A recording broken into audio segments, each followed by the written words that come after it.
El asma no solamente es tos o que falte un poco el aire, es una enfermedad que puede cobrar la vida de miles de personas al año y afecta principalmente a niños y adolescentes. Hoy vamos a estar hablando todo sobre el asma aquí en Especialista en Casa.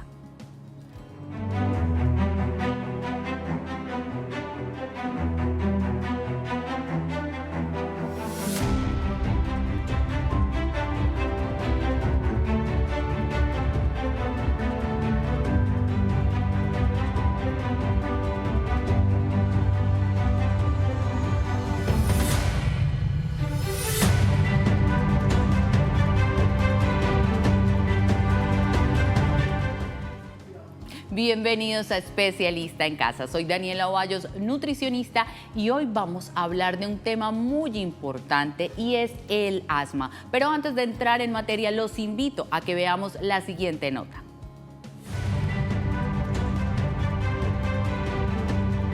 Mi nombre es Angélica Patricia Borges Salazar, mamá de 4 hijos.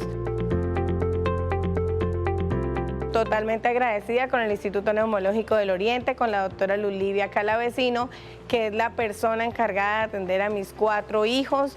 En realidad, un agradecimiento total, felicitaciones a esta clínica, a este Instituto Neumológico del Oriente, por el gran servicio que brindan, por el profesionalismo que tienen,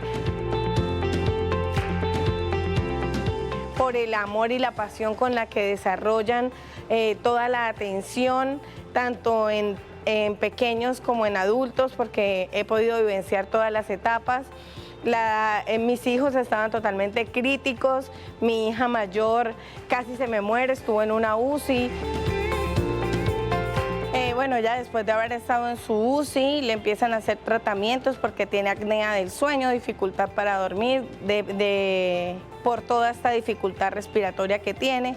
Y entonces comenzamos a ir de la mano con exámenes y exámenes y exámenes que la EPS me negaba, pero que en el Instituto Neumológico dijeron no, ella tiene que tener sus exámenes porque los necesita, y son exámenes especializados, polisonografía que eran con 1000 cables en la cabeza, con exámenes especializados, con el deportólogo. Actualmente está en la sede del Prado.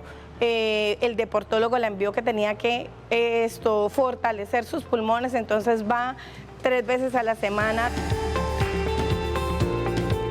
Mi tratamiento pues tiene como, primero me dio la doctora Luz Livia Cala, luego me mandó con alergología, nutricionista, deportólogo y pues todas las personas que pueden hacer que yo tenga un mejor cambio.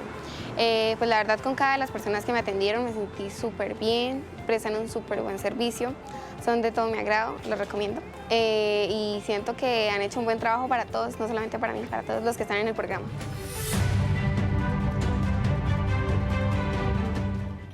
Recuerden que estamos aquí muy atentos de todas sus preguntas, dudas, inquietudes. Nuestras líneas telefónicas están abiertas para que nos envíen todas las dudas que tengan hoy sobre el tema asma. Recuerden que vamos a hablar hoy sobre asma y tenemos una invitada muy especial. Es la doctora Luz Livia Calavecino. Ella es médica especialista y pionera de la neumología pediátrica en Colombia y en la región.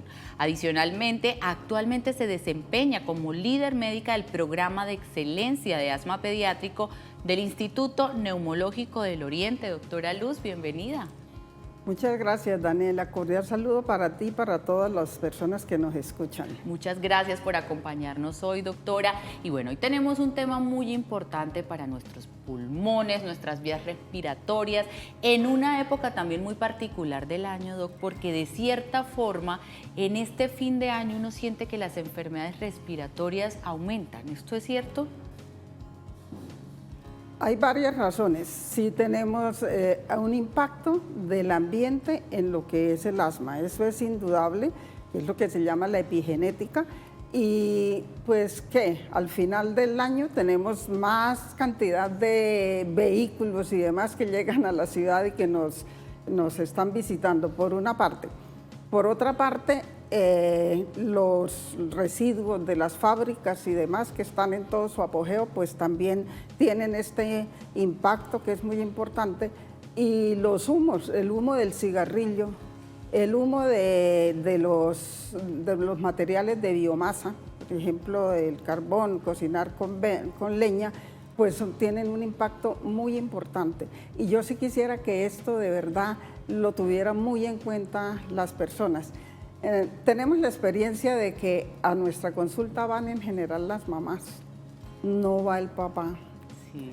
El papá es de los que más fuman y le dice uno, esto es muy importante, es en la génesis y en el empeoramiento del asma, el humo del cigarrillo es sumamente importante, pero como ellos no van y no oyen lo que se dice al respecto, pues les queda difícil de verdad a las mamás hacer realmente un control importante al respecto. Adecuado. Pero es definitivo la educación que debe recibir toda la familia y además tener muy en mente que todos tenemos que estar alrededor del paciente asmático, sea adulto o sea niño, ¿sí? Adulto mayor o niño.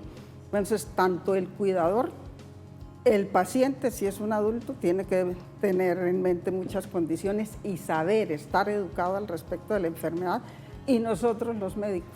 Yo siempre les digo a las mamás, miren, recuerden que para manejar el asma no soy yo la que hago todo. Yo hago el 30% si el niño es grandecito, el otro 30% lo hace el paciente y el siguiente 30-35% lo hace la mamá.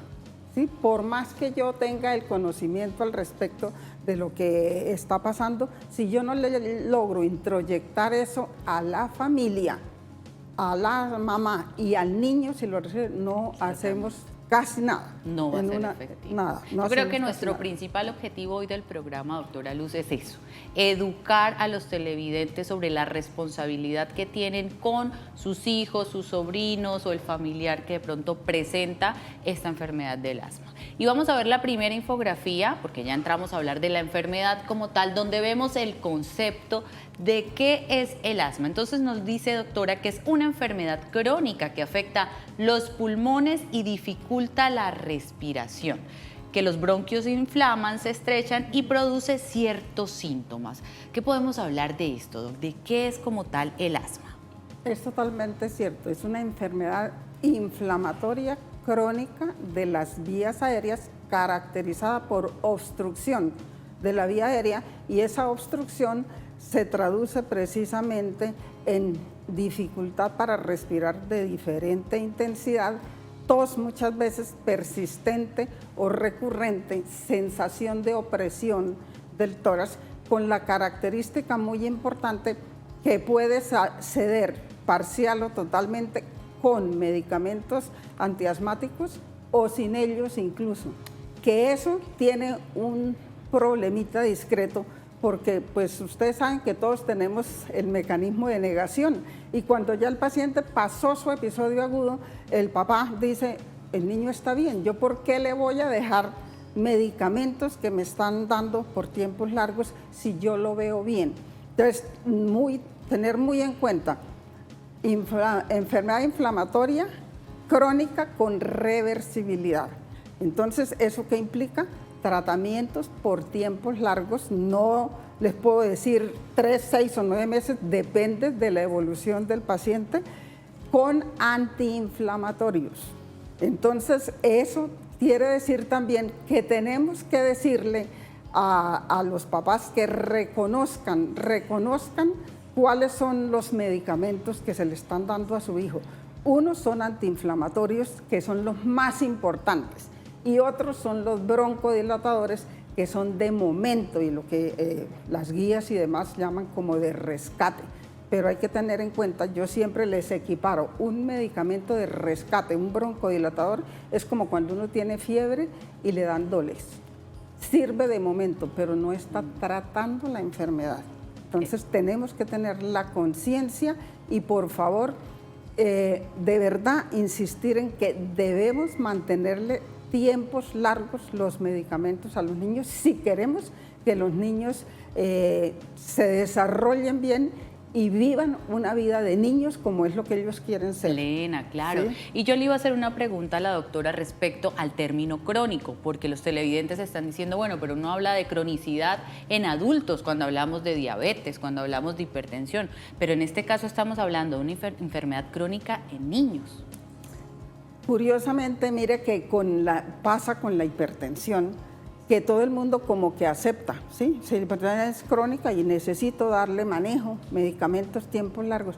No pasa eso con los niños, porque uno, como esta es una enfermedad reversible, como les decía, puede ser con el medicamento o sin él, entonces la persona dice, no, pero si está bien, yo no le tengo que dar más medicamentos. No, es enfermedad crónica y si queremos asegurar de una forma importante una evolución normal, y entregarle nosotros a los adultos un paciente en muy buenas condiciones, tenemos que asegurar que los vamos a manejar por tiempos largos, y digo los vamos a manejar, no solamente yo, no solo con medicamentos, hay muchas medidas más que tenemos que tener en cuenta para el manejo del paciente asmático. Totalmente. Son varios los tópicos a tener en cuenta y eso es muy importante.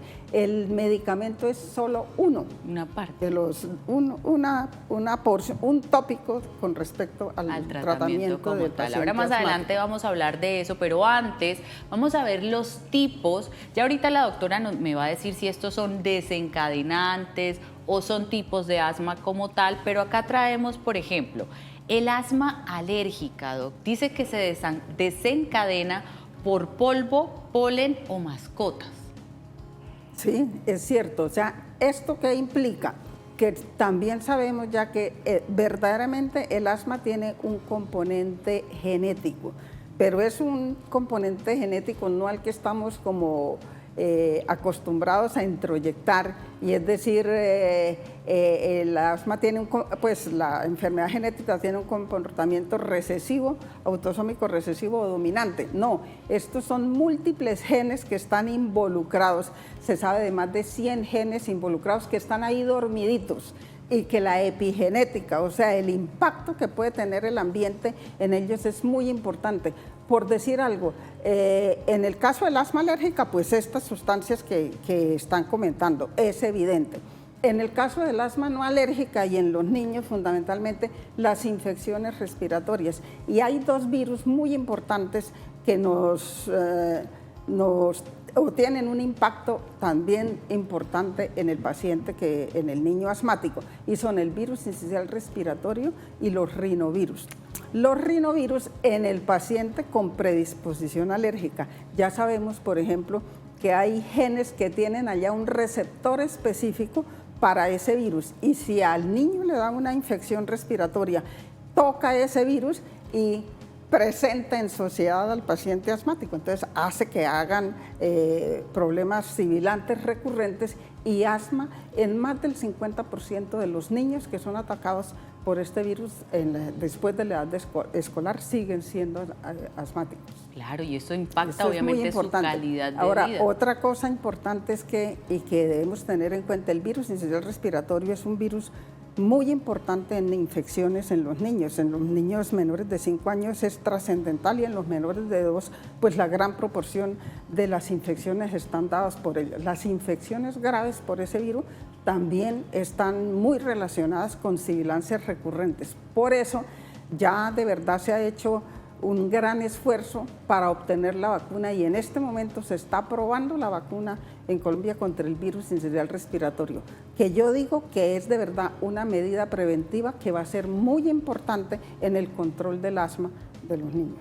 Y que acá nosotros en el programa en Especialista en Casa hemos hecho énfasis en que las mamás sean muy juiciosas con el tema del plan de vacunación, con el esquema de vacunación de los niños, porque miren la importancia de que puede desencadenar este tipo de enfermedades si el niño está expuesto a este tipo de virus, como dice la doctora. Ya la doctora nos mencionaba el asma no alérgica, que puede ser causada por este tipo de infecciones. También ahí nos hablan, Doc, de un asma por ejercicio, que aparece cuando la persona hace actividad física. Eso es cierto, pero de verdad, asma exclusivamente por ejercicio es, yo diría que rara, no que no existe, sí, porque se altera la osmolaridad de las vías aéreas, y entonces el paciente generalmente, el que es asmático, tiene rinitis. Y como tiene rinitis, tiene los cornetes grandes y tiene resistencia a entrar el aire. Entonces abre la boca para respirar, se altera, el aire le entra frío y eso hace que se desencadene el problema de espasmo bronquial en los niños.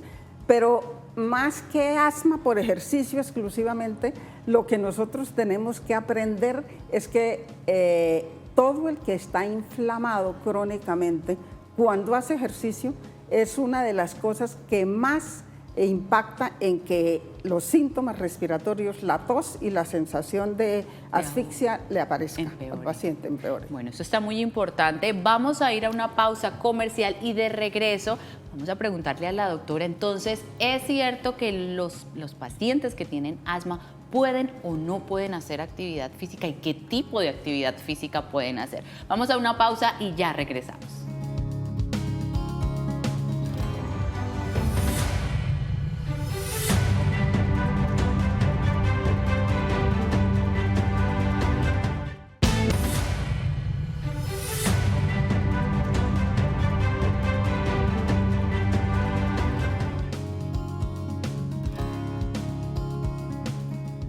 Y regresamos para responder preguntas de nuestros televidentes. Veamos la pregunta que tenemos en WhatsApp.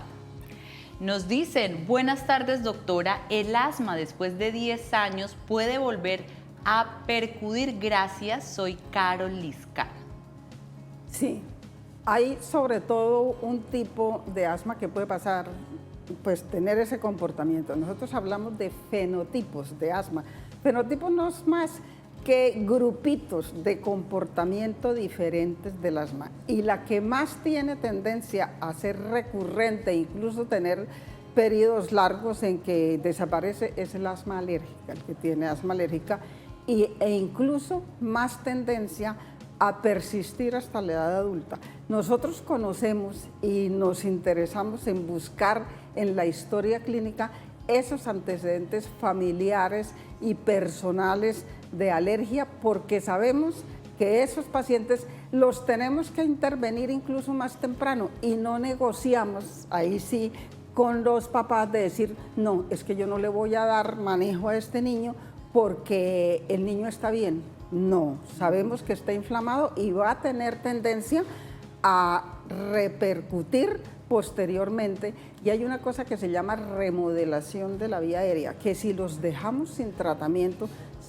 por la inflamación se cicatriza el bronquio, y el bronquio, que de por sí es elástico, por eso decíamos que revierte con o sin el manejo con broncodilatadores, hace una cicatrización subepitelial debajo de las células del epitelio y ya se torna que no revierte.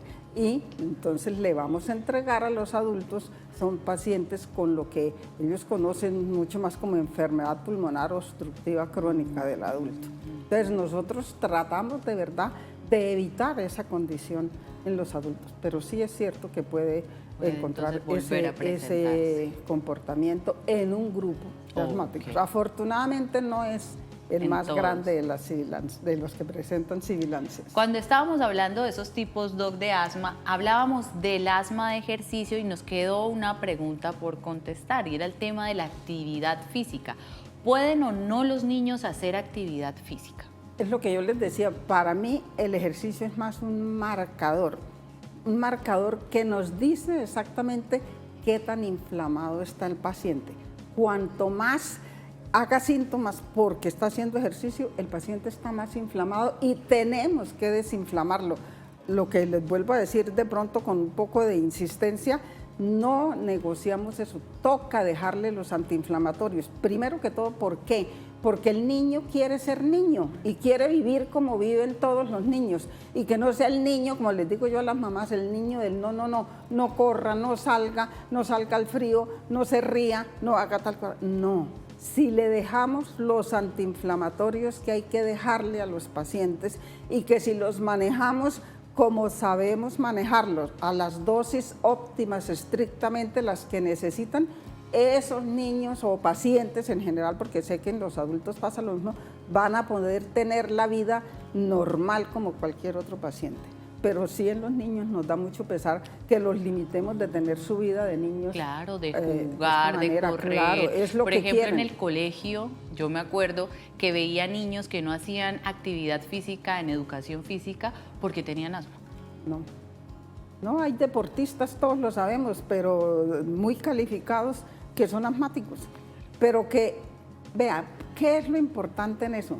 De verdad que tenemos que tener empatía entre el paciente y el médico. Es lo más importante. Si yo le logro introyectar al paciente la idea de que aprenda, no por decreto, no porque yo se lo dije, sino porque yo se lo explico y si quiere que lo busque él en una fuente, pero en una fuente fidedigna, ¿sí? Porque es que ahorita tenemos de todo tipo, ¿no? En una fuente fidedigna, ¿qué es la importancia? Aprenda por qué tenemos que hacer esto. Y que de verdad no es que de pronto ve uno que le oye al vecino y dice, no le vaya a dar los inhaladores porque se acostumbró. No vaya a ser tal cosa. No, seguro. Yo a las mamás les tengo un razonamiento que hagan. Primero, los pediatras somos pediatras porque nos gustan los niños. Entonces, mal haríamos en buscar cosas que fueran lo que más daño les hace. Por supuesto que lo que nos interesa es la salud de los niños. Y ver los niños felices, eso para nosotros también es felicidad de que nos da la profesión. Claro, es uno de los principales objetivos. Sí, Tenemos señor. preguntita de WhatsApp, vamos a verla. Nos dicen, buenas tardes doctoras, tengo 35 años y desde niño sufro de asma. Últimamente las crisis son más frecuentes por las noches. ¿Puede el estrés o el cansancio empeorar el asma? Por favor, me confirman si tenemos tiempito. Vamos a ir entonces, Doc, a comerciales y de regreso vamos a tener entonces pendiente para responder esta pregunta. Ya regresamos.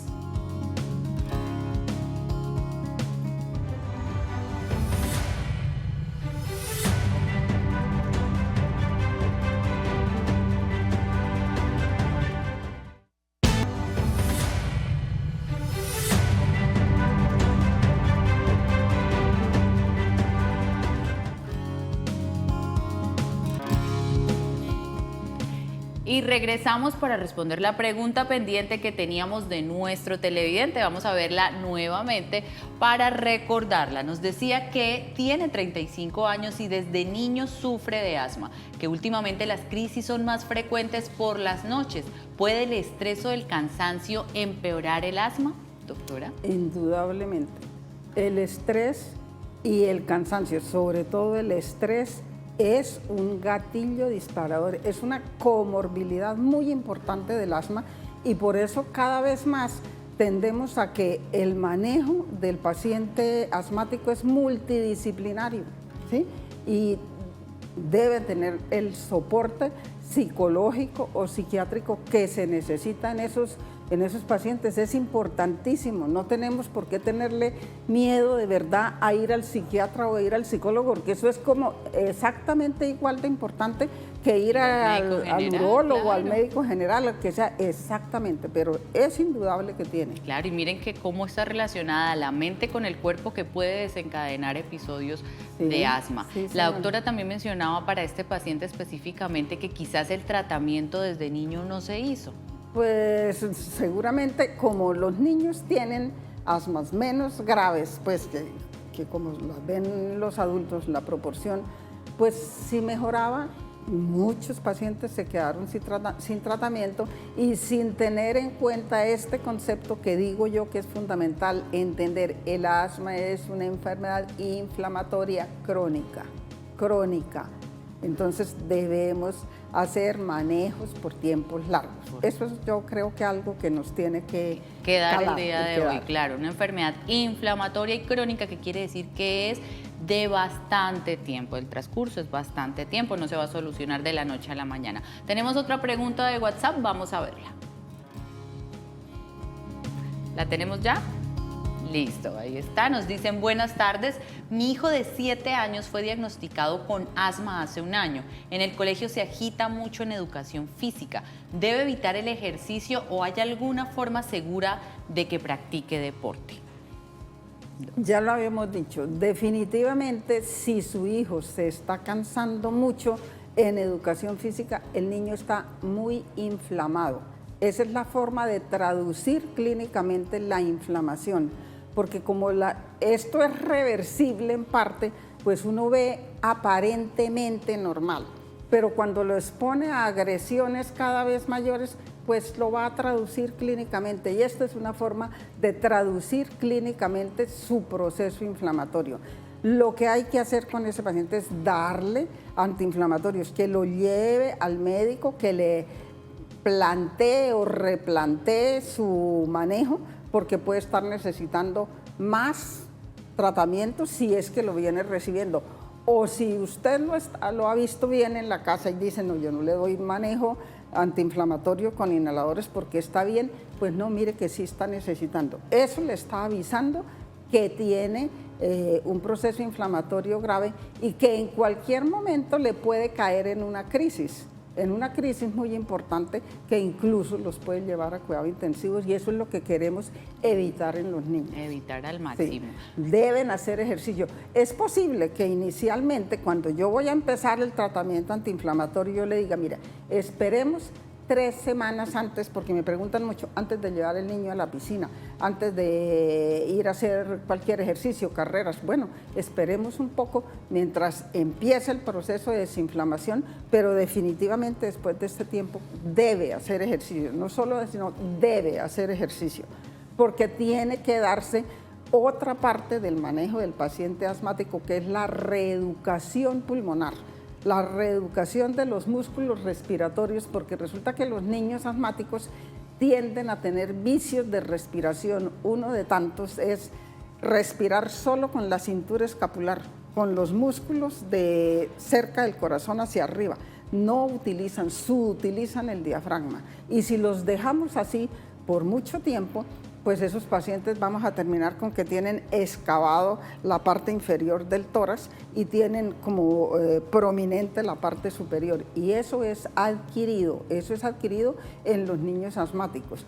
Por eso, en los sitios donde existen los programas de excelencia en asma, pues ya se le ha dado un énfasis muy especial a lo que es la rehabilitación pulmonar. Es indudable que es importantísima para el manejo del asma. Entonces, mamás y papás, es importante que cuando vean cualquier signo de alarma, inmediatamente consultar, doctor. Claro. Importante. Claro, y que seguro que va a haber en las instituciones, y si no su médico le va a orientar a qué personal de salud o a qué disciplina debe acudir para soportarse. Totalmente. Y ahora que hablábamos de un factor desencadenante que puede ser el ejercicio, vamos a ver la siguiente infografía donde vemos las causas, posibles causas, o también yo creo que mejor llamados desencadenantes, esos factores que de pronto cuando la persona es asmática, por ejemplo, si hay alergia al polvo, al polen, moho y caspa de mascotas, pues la doctora nos mencionaba que es un tema genético, pero claro, si yo expongo al paciente a esto, pues se va a desencadenar entonces quizás esa crisis de tos, de inflamación. Ahí también tenemos infecciones respiratorias, ya la doctora nos mencionaba que hay virus específicos que pueden desencadenar estos episodios, los cambios climáticos, especialmente cuando hace temporada de frío, doc. ¿Qué tanto afecta esto a los niños? Mire, cada vez que esté más inflamado el paciente, ustedes dirán tan reiterativa en el cuento, pero es que es real. Cada vez que esté más inflamado va a responder a estímulos más sencillos. Inicialmente al ejercicio forzado, al cambio de temperatura exagerado, a correr, a reírse, pero cada vez que tiene mayor inflamación, cualquier condición, los olores fuertes, todo puede desencadenar el asma. Cuando el asma es alérgico, pues tenemos el primer ítem que tiene allá, sí, el polvo, el polen, los mohos y la caspa de mascotas. Yo de pronto quiero ahí hacer una parte, y es que si yo tengo un niño pequeño, menor de 2 años, siempre existen las familias que quieren tener mascotas. Me dicen, ¿podemos tener una mascota? No podemos tener mascota. Acuérdense, si usted está interesado en tener una mascota en su casa, acompañando a su niño, debe hacerlo en el primer año de vida del niño, la introducción de la mascota, porque el sistema inmunológico apenas se está formando, y como apenas se está formando, pues va a tener que responder a múltiples estímulos, entre otras las bacterias que tiene el perro o el gato y demás. Y de esa manera no va a ser tan específica la respuesta a la alergia. Entonces pasa a ser incluso hasta una condición protectora. Pero si tiene más de 2 años, me toca decirle otra cosa. Ahí sí ya tiene todo su sistema formado y puede realmente, si usted lo expone directamente, como sé que muchos de los niños les gusta hasta dormir en la cama con el perro, pues ahí sí va a ser un problema, realmente. Ok, entendido. Ahora, eso si es se importante. tiene lejos y se tienen todas las características, ahí también existe la condición emocional que también empeora los procesos asmáticos. Entonces uno tiene que sopesar qué de las dos cosas escoge y cómo lo va a tener, ¿sí? Pues si en últimas definitivamente es fundamental para el niño, no lo ponga a dormir con él ni en el cuarto de él, ¿sí? Exactamente. Y eso. tener una limpieza Sí, sí, adecuada y adecuada. demás. La doctora hablaba de algo muy importante ahí, que es el siguiente factor, y es el humo del cigarrillo.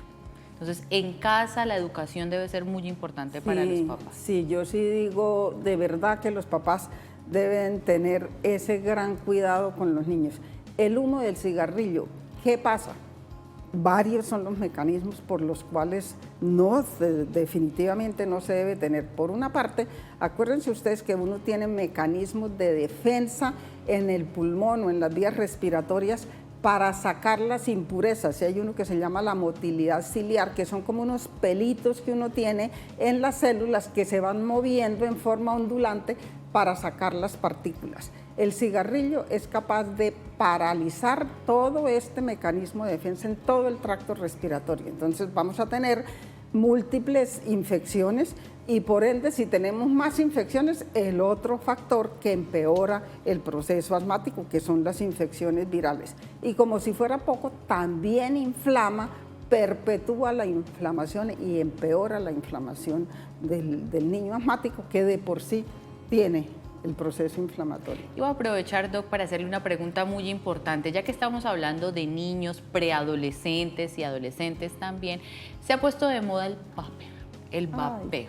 Y vemos niños haciendo uso de estos dispositivos. ¿Qué tanto afecta? No, trágico, de verdad que pues una como de las condiciones que nos quiso introducir el comercio fue decir, no, es que con eso dejan los niños de fumar o dejan los pacientes de fumar. Mentiras, muchos de esos tienen lo mismo, las mismas condiciones que tiene el cigarrillo y muchos más. Tienen sustancias derivadas del petróleo. Mejor dicho, nosotros estamos haciendo una combustión interna con derivados del petróleo. Es fatal y ya cada vez más vemos problemas agudos, mucho más graves que los del mismo cigarrillo. No estoy diciendo que el cigarrillo es indemne, no, pero agudos, de llevar a cuidados intensivos al paciente y posteriormente terminar en fibrosis pulmonar. De verdad que no se puede conciliar diciendo es que vapeando va a mejorar y va a dejar el cigarrillo. No. Y que es mejor que el otro también, es totalmente mentira. Sí, no, eso no es cierto. Y el problema, Doc, es que le están poniendo colores, sabores, le están poniendo sabores, exactamente, y lo están volviendo una bomba de químicos que los jóvenes están ahorita inhalando todo el tiempo. Eso es lo que digo, como tener una combustión interna de una cantidad de sustancias que para nada. Tenemos que tenerlas en las vías respiratorias, no, ¿verdad que sí? Tenemos preguntica de WhatsApp, vamos a verla. Nos dicen, doctora, mi última hospitalización fue por neumonía e infección respiratoria. Yo cumplí 49 años y me da mucho miedo, ya que no he podido respirar bien. Me congestiono y compro loratadina. Gracias. Pues mire, si se congestiona y tiene historia de que ha tenido asma, claro, tener neumonías y en los adultos pues es digamos, un gatillo más para su problema respiratorio.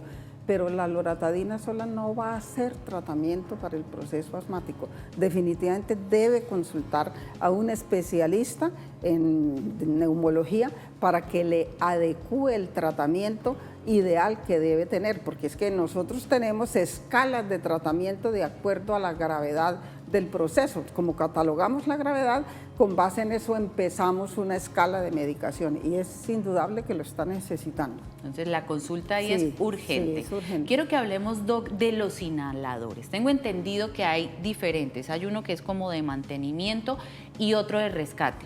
¿De qué se trata esto? Sí, muy importante. Eso es otra de la parte de la educación que tiene que recibir la familia. Porque yo lo veo con mucha frecuencia. Ay, no, llegan diciéndole a uno, por supuesto, de pronto comentando de otro colega, no, pero es que mire, yo voy y me dan siempre inhaladores. La gente piensa que los inhaladores todos son una misma cosa. Eso es como si yo le dijera, no, yo voy al médico y siempre me da jarabes. Sí, pero son jarabes que tienen diferente medicación. Lo has dicho muy bien.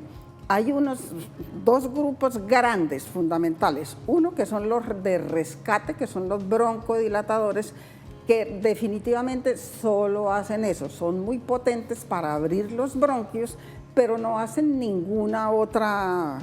no tienen ningún otro efecto, y eso es muy transitorio porque, insistimos, el problema fundamental es la inflamación, es lo que genera los distintos grados de enfermedad.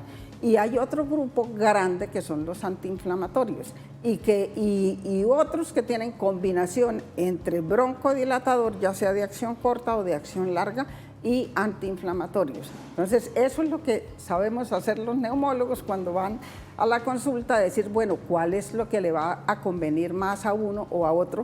Pero por parte del paciente o del familiar del paciente, tiene que definitivamente entender y aprender a reconocer los medicamentos. ¿Cuáles son antiinflamatorios? Que son los que no le va a quitar sí o sí el paciente esté bien aparentemente o esté en un episodio agudo. No se los debe quitar. Y los otros, por el contrario, son los broncodilatadores que no tienen razón, por el contrario, de colocárselos, sino cuando tiene el episodio agudo. O sea, cuando Porque está en la no le crisis. van a, no está en la crisis, porque no le va a servir para nada más. Y cuando se usan por tiempos muy largos, de verdad pueden perpetuar la hiperreactividad bronquial. Entonces, no hay por qué usarlos. Y la gente, fíjate que a veces son verdades a medias que se captan. No, es que fulanito se acostumbró al inhalador y yo no le pongo los inhaladores sin saber cuál, porque se acostumbra al inhalador. Eso no es cierto. ¿Por qué pasa eso? Porque lo hacen más los adultos, que se automedican. Entonces, cuando ven que tienen el espasmo bronquial, usan el broncodilatador y ve que los mejora. Y como los mejora, el tiempo de acción, si es un broncodilatador de acción corta, es de 4 a 6 horas, y después de las 4 o 6 horas, pues otra vez está igual, entonces otra vez lo utiliza. Realmente, ¿para qué le sirve o le debe servir como paciente eso? ¿De cuánto lo tiene que utilizar? Como termómetro. Cuanto más lo tenga que utilizar, más inflamado está. Más necesidad urgente tiene de tener manejo ambulatorio con antiinflamatorio e ir a su médico para que le replantee o le adecue el manejo. Un buen control, o sea, está mal controlado si yo estoy usando el inhalador de rescate con tanta frecuencia. Ojo, Sí. que eso es un indicador muy importante. Vamos a ir a una pausa comercial y ya regresamos para responder más preguntas de nuestros televidentes.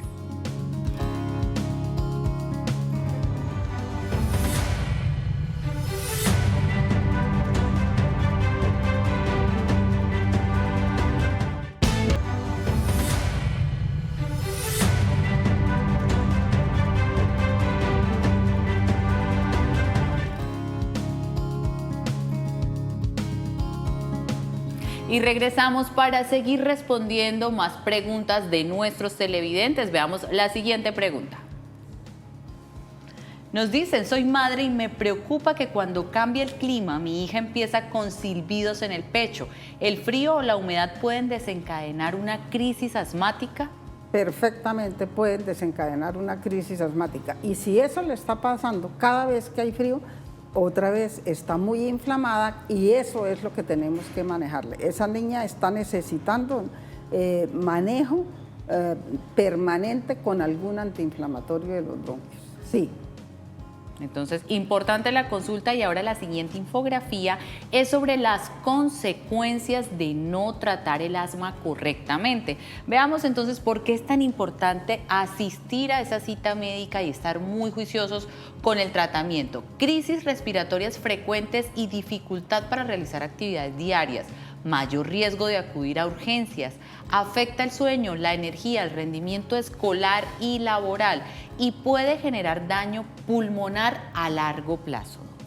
Totalmente cierto, todos esos ítems que ahí están expuestos. Y de pronto el último fue lo que les estaba mencionando anteriormente, de que si lo dejamos sin desinflamar, se nos puede fibrosar el bronquio y creamos patrones obstructivos fijos y ya no, el bronquio ya no tiende a ser elástico, sino a estar obstruido permanentemente.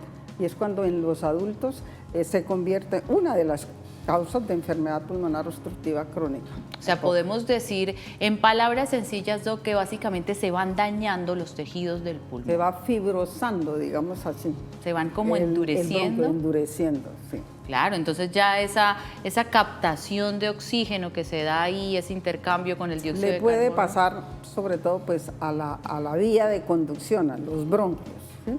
Claro, entonces es lo que tenemos que evitar. Se cicatrizan, digamos así como cuando uno tiene una cicatrización en un dedo, que se le cambia el tejido normal de la piel por un tejido que incluso es queloide. Así pasa ya, se cambia y eso ya es, no deja que se expanda el bronquio nuevamente.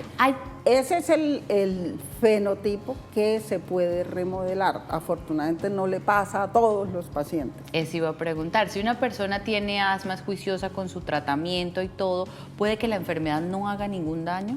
Sí, puede, digamos, no podemos decir con exactitud, usted no va a volver a tener en su vida sibilancias, algunos no, pero sí le podemos asegurar que perfectamente controla la enfermedad, puede vivir, tener una vida totalmente normal y no tener repercusiones a nivel de los bronquios. Aprovechando, Doc, el tema del tratamiento que estábamos hablando de los inhaladores, también como queremos educar hoy y que los pacientes se vayan sin miedo a usar estos medicamentos, el tema de que los relacionan con que el niño se va a subir de peso, va a sufrir de obesidad porque los inhaladores engordan. ¿Qué tan cierto es esto? Mire, ya habíamos dicho que hay dos tipos de medicamentos inhalados, los de rescate o broncodilatadores y los antiinflamatorios.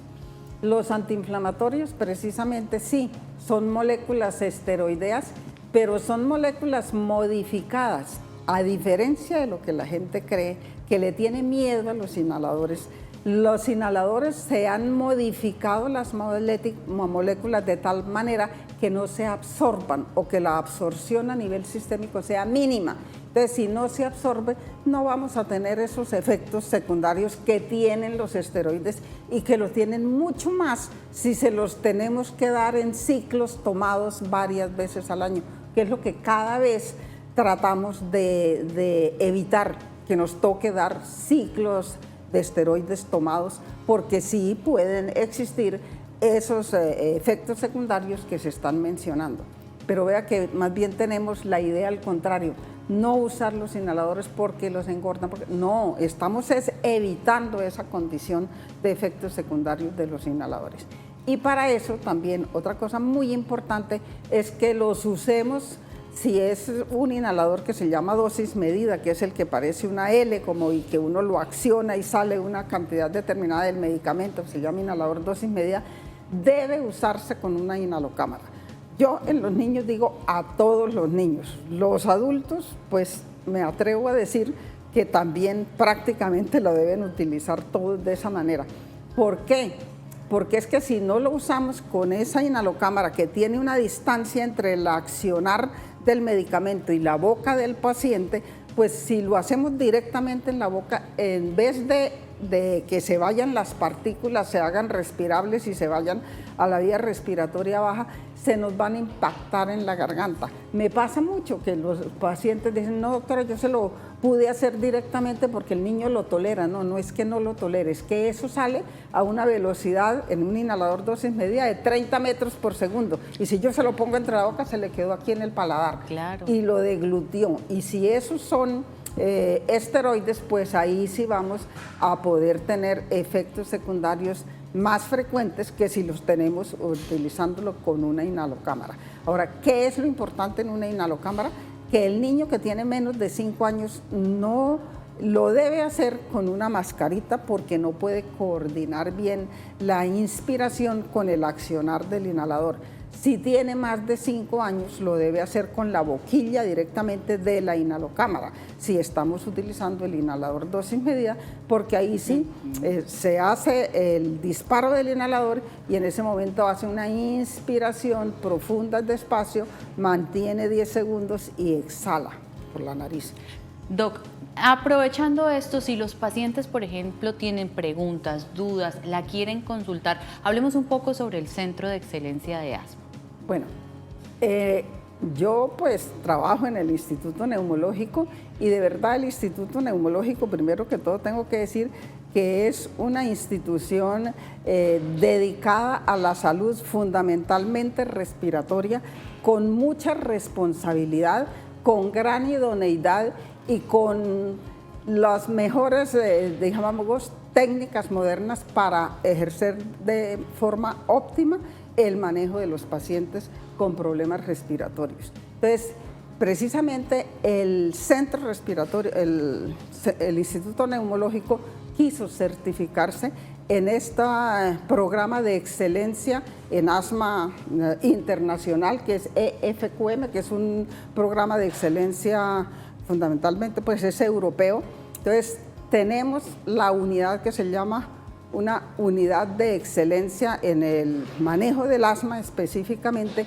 ¿Y qué es lo que se hace? Es la segunda que hay en el país, no hay sino una en la Fundación Neumológica y nosotros somos los segundos, y definitivamente esto hace que hayamos comprendido y nos hayan ayudado a hacer eso, esta FQM, de entender cómo manejar con excelencia a los pacientes e involucrar un equipo de salud de diferentes disciplinas para el manejo de esta enfermedad, que debe ser multidisciplinario, idealmente, porque lo que les decía, no es solo el manejo farmacológico, es el manejo del control ambiental, el manejo de reconocer las comorbilidades, el manejo pues, de los medicamentos, el manejo de la rehabilitación pulmonar, el manejo de la alergia con vacunas en el grupo específico que los necesitan, claro, porque no son todos los pacientes los que necesitan eso, y en lo que es la educación del paciente asmático. Que fue, mi doctora Luz, lo que tratamos de hacer hoy durante todo el programa. Igual, ahí en pantalla ustedes están viendo las redes sociales, los números de teléfono, la dirección y todo, donde ustedes pueden acceder si de pronto tienen dudas, preguntas o algún familiar con esta patología. Doctora Luz, muchas gracias por acompañarnos el día de hoy. Aprendimos muchísimo sobre este tema tan importante y nos llevamos unos mensajes también muy claros para nuestra casa. Muchas gracias a ustedes también por estar conectados y los invito para que mañana se conecten con la doctora Sol Villamizar.